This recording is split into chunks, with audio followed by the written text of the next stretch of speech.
Merci beaucoup d'être avec nous en direct pour évoquer la situation de votre mère. D'ailleurs, une toute première question importante. Comment va-t-elle? Écoutez, elle va bien, je l'ai eu au téléphone ce matin. J'espère qu'on va pouvoir dédramatiser un petit peu tout ce qui a été dit, parce que j'ai entendu beaucoup de choses. Je pense qu'il y a aussi beaucoup de fausses informations qui ont circulé, donc on a voulu sortir du silence pour rétablir la vérité, et on espère retrouver l'anonymat après cette intervention. Alors, en effet, beaucoup de questions à vous poser pour clarifier les choses. D'abord, une deuxième question après la question de sa santé, bien sûr. Où se trouve-t-elle? Est-elle à Bamako au moment où nous nous parlons?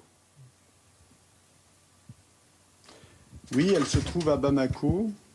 Et j'en profite pour vous dire que je vais me rendre à Bamako dans les jours qui viennent.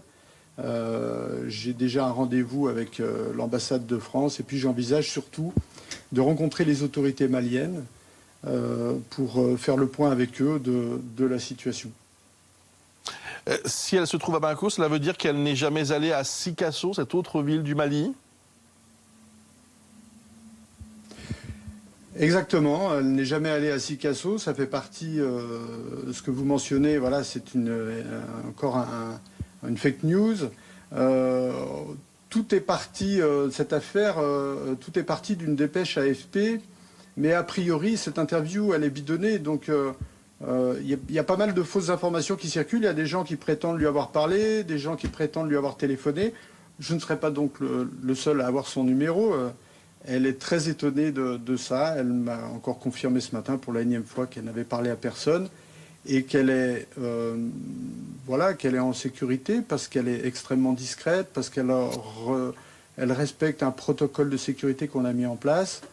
Donc voilà, je pense que c'est important de recentrer un peu les choses et puis essayer d'écarter certaines choses qui ont été dites qui sont complètement fausses.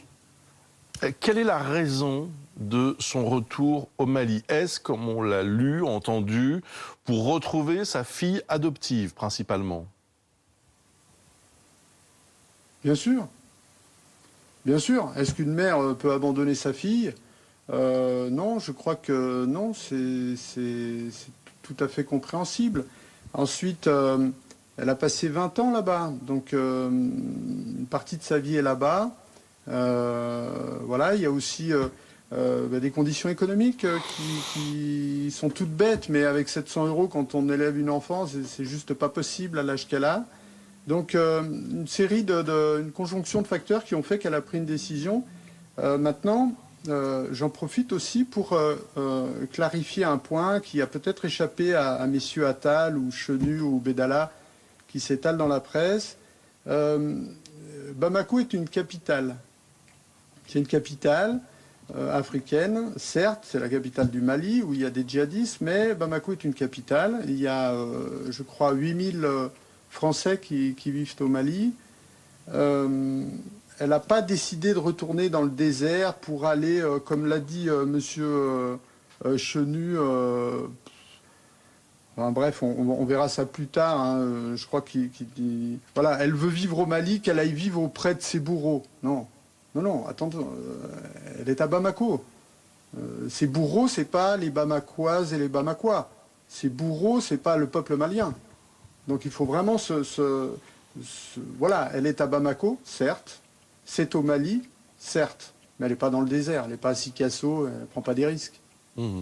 Sébastien Chadot-Petronin, vous l'avez pointé vous-même il y a quelques instants, ce retour suscite beaucoup de questions et même de vives critiques. Que ce soit dans l'opposition ainsi qu'au gouvernement. Écoutons ensemble, si vous le voulez bien, Gabriel Attal et Marine Le Pen.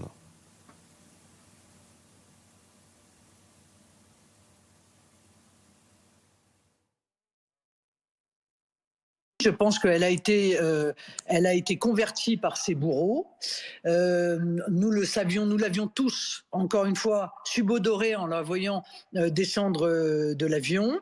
C'est dommage que ça n'ait pas été dit, en l'occurrence à l'époque, mais la conclusion est la suivante. Elle est au Mali, elle est probablement près d'eux, elle y est retournée alors qu'elle a coûté sa vie, son retour, donc était donc inutile puisqu'elle est repartie, a coûté la libération de 200 assassins potentiels de nos soldats et d'une rançon très certainement de plusieurs millions, voire peut-être de plusieurs dizaines de millions d'euros. Nous déplorons le retour de Sophie Petronin au Mali. Il y a une forme d'irresponsabilité vis-à-vis de sa sécurité à elle, mais aussi vis-à-vis de la sécurité de nos militaires. Je rappelle que lorsque nous avons des ressortissants qui sont pris en otage à l'étranger, ce sont nos militaires qui vont les secourir au péril de leur vie. Nous avons des soldats qui ont été tués dans le cadre d'opérations pour aller secourir des otages qui avaient été faits prisonniers dans des pays étrangers. Il faut avoir donc du respect aussi pour nos soldats. Et c'est ça la position qui est celle que je vous communique aujourd'hui. Voilà donc pour ces deux réactions. Question très simple, quand Marine Le Pen dit que votre mère a été convertie par ses bourreaux, qu'est-ce que vous répondez à cela?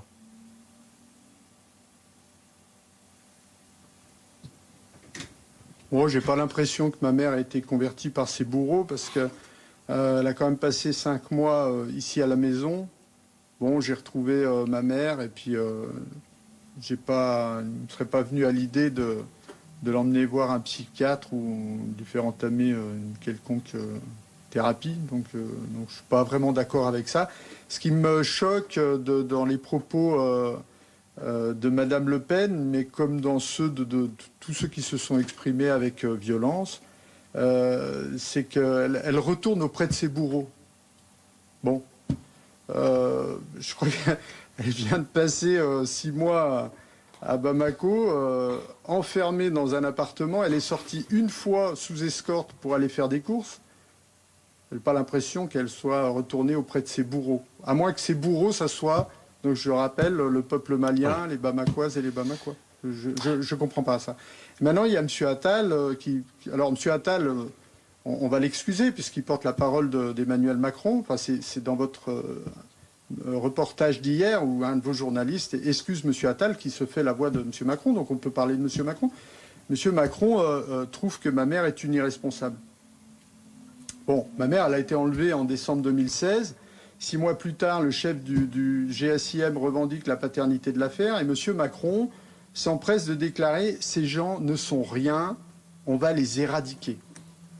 Bon, c'était pas très responsable de dire ça. Et heureusement que c'était pas Brigitte qui était aux mains des djihadistes parce que il aurait peut-être compris qu'on ne pouvait pas dire ça aux gens qui se revendiquaient les auteurs de cet enlèvement. Ensuite, à sa libération, M. Macron a dit une chose à ma mère. On est dans la voiture qui sort de l'aéroport de Bamako. Je viens de retrouver ma mère depuis quelques instants.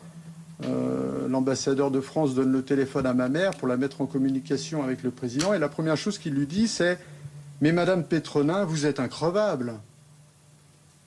Je trouve que c'est pas très responsable non plus de dire des choses pareilles. Je m'étonne aussi. Vous voulez qu'on parle de responsabilité, on peut parler de responsabilité. Je trouve que c'est pas très responsable de faire passer ma mère pour quelqu'un qui va mettre en péril les soldats français actuellement, là en 2021, alors qu'ils savent très bien où elle est, dans les conditions où elle vit, avec toutes les mesures de sécurité qu'elle prend, et dans la zone précise où elle est. De faire croire qu'elle est retournée auprès de ses bourreaux dans le Nord Mali, qu'elle met en danger la vie de nos soldats, je pense que ça, c'est pas très responsable non plus. Les Français doivent savoir la vérité. Oui, elle est au Mali. Alors, attendez, vous avez dit une chose importante, Sébastien, pardon de vous couper, mais vous avez dit une chose importante, vous avez parlé d'une escorte au moment de la sortie de votre mère à Bamako, il y a quelques semaines ou quelques mois, pour sa seule sortie, disiez-vous. Ça veut dire qu'il y a un protocole, il y a un dispositif de sécurité autour d'elle? Oui, tout à fait. Et d'ailleurs, j'en profite à mon déplacement de la semaine prochaine pour vérifier que tout ça est bien en place, parce que je l'ai au téléphone régulièrement, en ce moment tous les jours, et même plusieurs fois par jour, pour toujours vérifier, contrôler. Je la harcèle pour savoir si elle respecte bien les engagements qu'on a pris. Donc voilà, ça me semble Ça me semble tellement démesuré d'entendre indécent, indigne, ingrate. J'ai même entendu bouffonne de la part de M. Chenu. Bon, je pense qu'on est vraiment en train de déraper là dans cette histoire. Mais cette protection, elle est assurée par qui? Par les autorités maliennes? Non, pas du tout. Non, non. Cette protection, elle est assurée à titre privé. Donc, on ne peut pas imaginer... On a pris en compte les recommandations de la cellule de crise du Quai d'Orsay.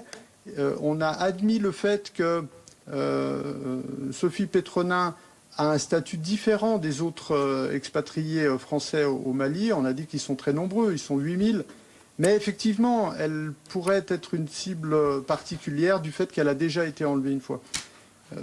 Ce qui est encore à vérifier. Et donc, de ce fait-là, non seulement elle est consignée, assignée à résidence, c'est moi qui lui ai proposé ce schéma-là, et puis il y a effectivement quelqu'un qui est auprès d'elle juste pour garantir sa sécurité. Voilà. Alors j'aimerais qu'on revienne, si vous le voulez bien, sur les conditions de ce retour auquel vous avez participé. On est bien d'accord, vous êtes partis tous les deux. Je n'ai pas envie de répondre à ça. Je vais vous expliquer pourquoi, par contre. C'est que j'ai quitté le territoire suisse. Je ne suis même pas passé par la France. Et puis, je suis allé en Afrique avec ma mère. Le reste, je ne confirme pas les déclarations d'Anthony Fouchard. Il y a beaucoup de détails. Peut-être qu'il était présent. Enfin, je ne crois pas qu'il était présent pour connaître autant de détails. Bref, je ne confirme pas ce qu'il a dit. Et j'espère que la semaine prochaine, je vais pouvoir rencontrer les autorités maliennes parce que, jusqu'à preuve du contraire, le Mali est un État souverain. On a entendu, en plus d'irresponsable, on a entendu délinquante. Ma mère serait une délinquante. Non, je ne crois pas que ce soit une délinquante. Et si c'est une délinquante, alors c'est aux autorités maliennes de s'exprimer à ce sujet. Donc je préfère discuter de tout ce qui s'est passé avec les autorités maliennes. C'est eux que ça concerne et eux seuls. Je ne crois pas avoir fait du tort ou du mal à qui que ce soit, ni en Suisse et ni en France. Donc voilà, je me réserve ça pour les autorités maliennes. Et j'espère qu'ils me réserveront un accueil favorable parce que ma mère a passé 20 ans là-bas, elle a fait beaucoup de bien là-bas. Et puis, étant donné la haine qui est déversée sur notre famille depuis hier, étant donné le mépris d'Emmanuel Macron pendant sa détention et à Villacoublay, j'espère que les Maliens lui offriront une petite place dans leur communauté. Alors, pour comprendre ce qui se passe, parce que, pour tout vous dire, il n'y a pas que les responsables politiques qui se posent des questions. Je crois pour beaucoup de Français, beaucoup de gens, ce choix du retour, il est, alors on va dire, au pire choquant, au mieux incompréhensible. Est-ce que vous pouvez nous éclairer sur les raisons? Vous m'avez parlé tout à l'heure du désir de retrouver sa fille adoptive, mais peut-être faut-il revenir sur ce qui s'est passé après sa libération. À quoi ont ressemblé les quelques mois qui ont suivi? C'est très difficile. Ingrid m'avait bien prévenu qu'on serait dans une épreuve. Et puis, je savais, dès la descente de l'avion à Villacoublay, je savais qu'on partait dans un autre combat. Voilà, il faut panser les plaies, il faut reconstruire. Et c'est très difficile. Vous ne m'avez pas posé la question, c'est pas un reproche, mais moi je suis très heureux dans ma vie depuis quelques temps parce que j'ai retrouvé ma liberté. Et apparemment ça a été plus facile pour moi que pour d'autres personnes de ma famille.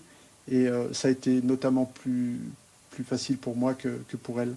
Donc ça a été très difficile de retrouver un petit peu la joie de vivre, de reprendre le cours de sa vie. Et elle a été très malheureuse, c'est vrai, elle est venue passer 6 mois ici à Neuchâtel et c'était très difficile. Donc on essaye juste de trouver... qu'est-ce que je peux vous dire?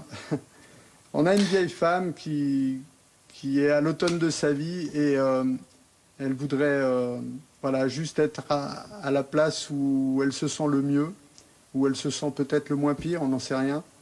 Et puis cette place, eh ben, c'est à Bamako avec sa fille, parce que Gao, c'est pas possible, parce que les zones rouges, c'est plus pour elle, elle l'a bien compris.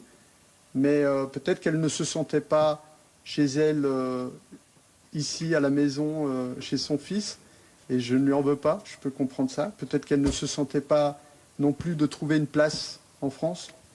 Alors, elle cherche où est sa place, et comme elle me l'exprime, elle voudrait juste que tout le monde l'oublie. Elle est même prête à jamais sortir de son appartement, mais voilà, qu'elle soit proche de sa fille, et puis qu'on lui foute la paix. Voilà, c'est tout simple.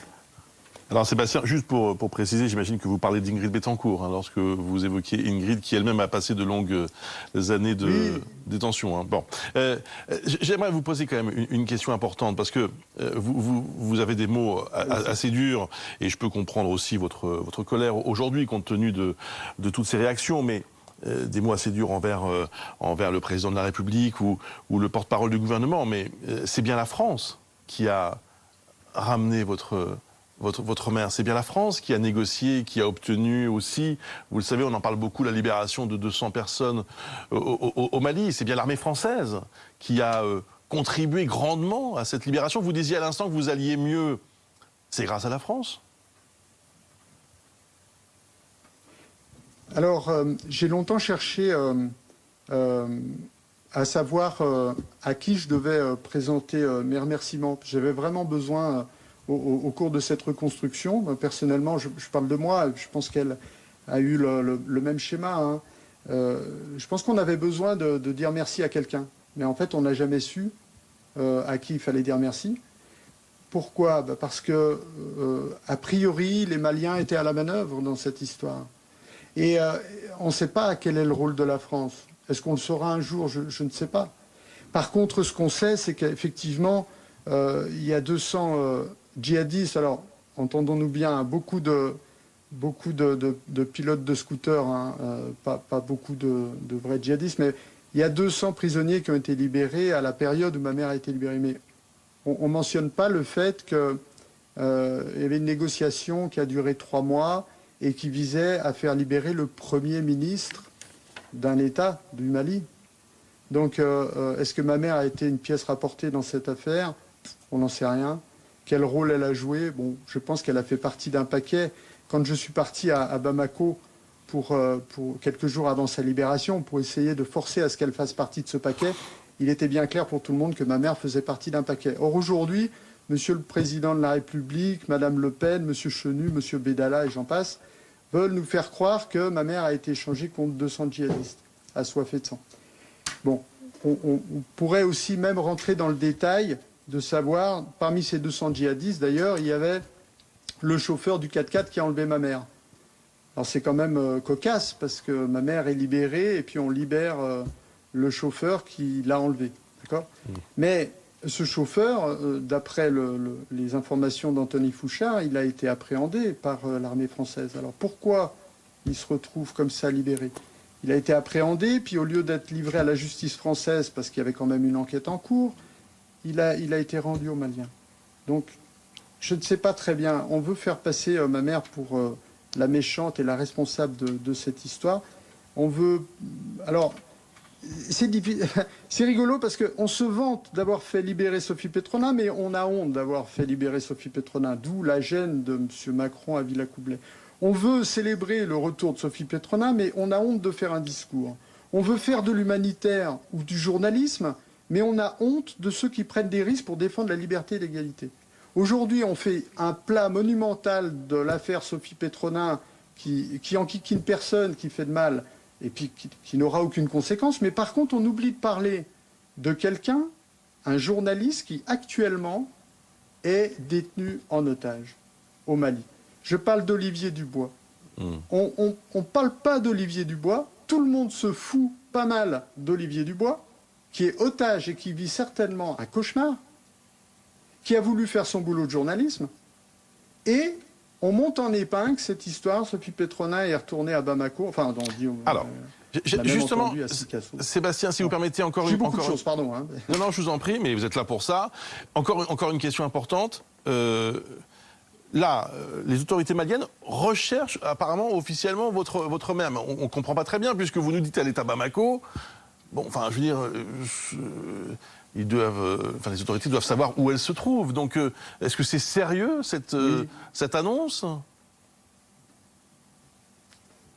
Écoutez, il y a eu tellement de choses bidons. Moi, en tout cas, je n'ai pas de confirmation. Je me suis rapproché de quelqu'un au gouvernement du Mali pour déjà faire savoir que je me rendais à Bamako et que je serais très honoré de pouvoir parler à quelqu'un de la sécurité pour faire le point sur tout ça. Hein. Donc je l'ai annoncé.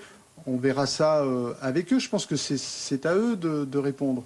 On voit quand même des documents, c'est pas d'où ils sortent. Qui a intérêt à faire tout un feu de cette affaire, déchaîner les passions, employer des mots, des insultes, comme certains l'ont fait, M. Chenu. Je ne sais pas qui a intérêt à faire tout ça, mais en tout cas, soyez-en certains, moi j'ai aucun intérêt à faire ça, ma mère n'a aucun intérêt à faire ça. On est extrêmement discret, on est extrêmement prudent, on est extrêmement respectueux. Je comprends, on parle beaucoup des militaires, mais j'ai passé pas mal de fois... je suis passé pas mal de fois par Barkhane, je m'y suis fait quelques copains et on a un profond respect pour les militaires. Mais les humanitaires prennent des risques, les journalistes prennent des risques. Olivier Dubois a pris des risques, mais ce n'était pas pour faire le fanfaron. Et nos soldats sont là pour garantir la sécurité aussi de tous ces gens qui prennent des risques, mais pour aller soigner des enfants, pour aller informer le monde entier de ce qui se passe dans une région où on ne sait plus du tout, une zone de non-droit, où on ne sait pas ce qui s'y passe. Alors, arrêtons de les fustiger quand il leur arrive quelque chose. On a à nouveau ce truc à deux faces, là. On est fiers de la France pour nos valeurs, on défend la liberté, etc. Mais par contre, quand on a un journaliste qui disparaît, qui se fait enlever, alors là, on passe ça sous silence, on n'en parle pas. C'est un vilain canard, parce que le Quai d'Orsay a déjà fait savoir qu'il l'avait bien prévenu, il ne fallait pas y aller, etc. Et les humanitaires aussi, alors il ne faut pas y aller, c'est des zones de guerre, c'est des zones à risque. Alors, on ne fait plus d'humanitaire, on ne fait plus de journalisme, on n'essaye pas de savoir la vérité sur quoi que ce soit, et on vit derrière nos murs. Mais c'est pas ça la France. C'est pas ça la France. Les mises au point de Sébastien Chadeau-Petronin. Merci beaucoup. Merci d'avoir répondu longuement à toutes nos questions.